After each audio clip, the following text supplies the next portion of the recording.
Hey everyone, welcome back. Today we're doing a deep dive into Adam Grant's Think Again. I'm so excited to dig into this one. Yeah, me too. I think this book is so relevant, especially now when it feels like everyone's just doubling down on their own opinions. Exactly. So Yeah. Think Again, it's all about like challenging our own beliefs. Yeah. And I think for anyone who's, listening to this, you're probably someone who loves to learn and grow, Absolutely. This book is perfect for that. It's about embracing the idea that we might be wrong and being okay with that. which can be so hard. Yeah. But Grant makes a really compelling case for why it's so important. Yeah, he calls it intellectual humility. It's kind of like being open to the fact that you don't know everything. And that actually makes you more credible, not less. Right. It shows you're willing to learn and grow. Yeah. So how do we actually start to rethink things we've always believed? It's like we have these mental models of how the world works, and sometimes they need like an update. Right. It's like using an old map to navigate a city that's totally changed. You're Yeah. going to get lost. Totally.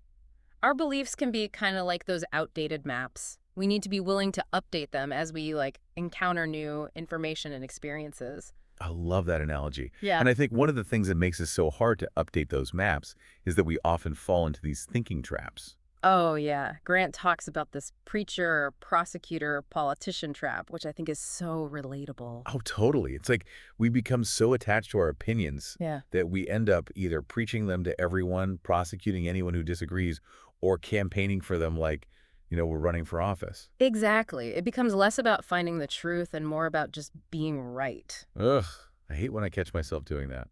Like the other day, I was arguing with my friend about, well, it doesn't even matter what it was about, but I realized I was just trying to win the argument, not actually listen to what he had to say. It happens to the best of us, but the book encourages us to think more like scientists. Ooh, I like that.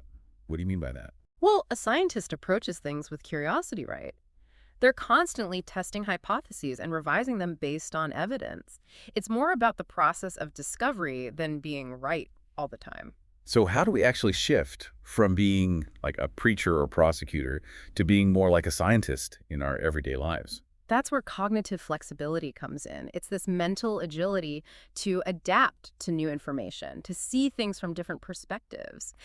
Kind of like when a company gets so focused on their current product that they miss out on the next big thing. Oh, it's like Blockbuster ignoring the rise of streaming services. Exactly. They were so stuck in their old ways of doing things that they missed a huge opportunity. Makes you think, right? Like, what are we missing out on because we're not willing to be flexible in our thinking? Yeah. But I think another reason it's hard to rethink things is that it can be kind of embarrassing to admit we were wrong. It definitely can be. But, sometimes being wrong can be the best thing that ever happens to us.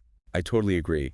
I remember this one time, I was so sure this investment was going to take off, and I put way too much money into it. Well, surprise, surprise, it tanked. Oh, no. But you know what? That experience taught me way more than I ever could have learned if the investment had actually succeeded. You learned from the experience even though it was painful. Exactly. And that's what Grant is talking about.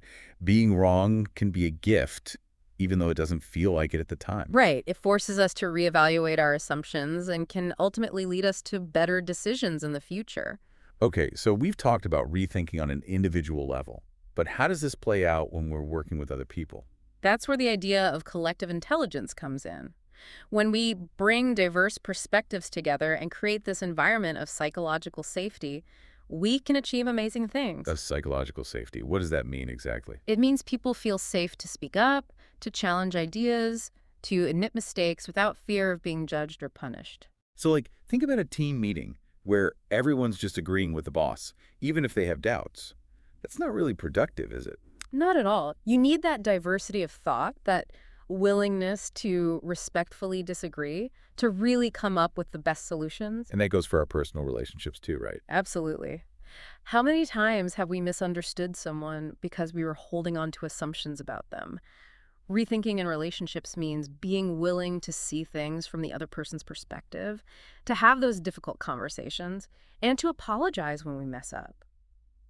And to really listen, to try to understand where the other person is coming from instead of just planning our next rebuttal. Right. It's about approaching those conversations with curiosity and empathy. not defensiveness. This has been such a thought-provoking conversation. I feel like I'm already starting to look at things a little differently. Me too. And that's the whole point, right? To Yeah. be open to new ways of thinking and to embrace the fact that we're all constantly learning and evolving. And on that note, I want to leave our listeners with a question to ponder. What's one belief you hold, maybe even one that's really important to you, that you might be willing to reconsider? What would it take for you to change your mind on that? That's a great question. I'm gonna have to think about that one myself. Me too. Thanks for joining us on this deep dive into Think Again. We hope it's inspired you to, well, think again about some of your own beliefs and to embrace the power of intellectual humility. And remember, being open to new ideas is the key to growth, both personally and professionally. So keep learning, keep questioning, and keep those mental maps updated. See you next time. Bye.